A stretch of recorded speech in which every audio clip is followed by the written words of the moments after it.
출애굽기 36장은 성막을 건축하는 말씀이 기록됐습니다. 출애굽기 26장에도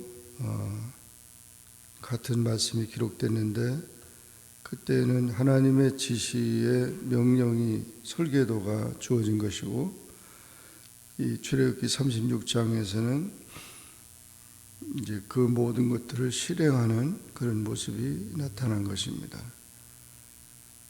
1절부터 7절까지는 성막 건축을 위한 예물에 대해서 기록했고, 8절부터 마지막 절까지는 성막 건축의 대작업에 대해서 기록을 했습니다.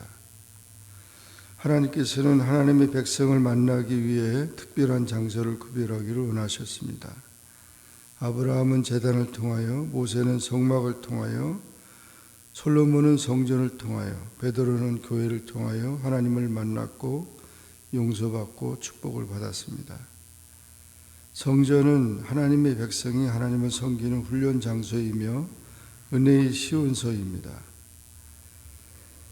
모세는 부사렐과 올리압과 타고난 재주가 있어서 기꺼이 그 일을 하고자 하는 모든 사람을 불러 모았습니다. 사람들은 계속 자원하여 예물을 가져왔고, 백성들은 즐거운 마음으로 아낌없이 하나님의 영광을 위해 바쳤습니다. 인색하지도 않았습니다. 성전 건축은 하나님의 소원입니다. 하나님은 선하시고 우리를 위하여 그리스도를 통해 구속해 주셨기 때문에 우리가 하나님께 정성과 경외심을 갖는 것은 당연한 것입니다. 무슨 일이든지 마음이 제일 중요합니다. 그들은 주께서 주신 지혜와 총명을 가지고 주께서 명하신 대로 몸과 재능을 드렸습니다. 하나님께서는 일꾼을 부르시고 사명자를 부르십니다. 우리에게 주신 직분은 세상에서 가장 귀한 직분이고, 가장 귀한 사람이고, 가장 귀한 집을 짓는 것입니다. 기쁨으로 문바쳐 주님의 전을 건축해야 합니다. 성막 건축을 위해 필요한 예물들은 온 백성이 모세에게로 가져와 예물들이 넉넉하게 되었습니다. 예물은 모든 일하기에 넉넉할 뿐 아니라 오히려 남았습니다. 백성들은 사막과 광야 생활의 피곤함과 어려운 때에도 최선을 다해 바쳤습니다. 그 총계가 엄청났습니다. 사실 타인에게는 소유권을 주장해도 하나님께는 소유권을 주장할 수 없습니다. 하나님의 집은 하나님의 백성들의 헌금으로 세워지는 것입니다. 어려운 때일수록 하나님께 드리기를 힘쓰고 열심히 드려야 합니다. 이스라엘 백성은 성막을 짓고 하나님의 영광의 충만함을 체험했습니다. 하나님의 집을 세우는 일은 성도의 소원이요 기쁨이요 자랑입니다. 하늘나라를 세워 하나님을 기쁘시게 하는 그런 축복된 성도가 되어야 합니다. 성전 건축은 제일 기쁘고 제일 남는 것이고 제일 보람된 것입니다. 성막 건축의 작업 중에서 성소와 지성소를 구분하는 장막이 있었는데, 그 휘장은 1년에 단 한 번 속죄일에 대제사장이 속죄의 피를 가지고 지성소에 들어갑니다. 그런데 예수님이 십자가에서 운명하실 때 그 휘장이 찢어졌습니다.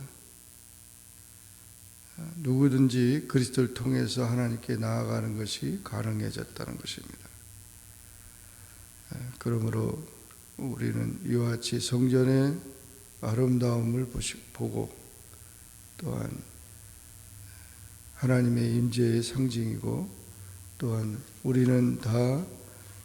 우리도 역시 마찬가지로 우리의 마음에 성령을 모시고 성전을 거룩한 성전이 되어가야 한다는 것입니다. 이렇게 아름다운 그 성막을 건축하는 그 말씀들을 보면서 성전을 사랑하고 하나님의 영광을 위해 사는 우리 모두가 되기를 주의 이름으로 축원합니다. 기도하겠습니다. 사랑의 주님 감사합니다. 오늘도 주님 앞에 나와 기도하게 하시고 주의 말씀을 선고하게 하시니 감사합니다.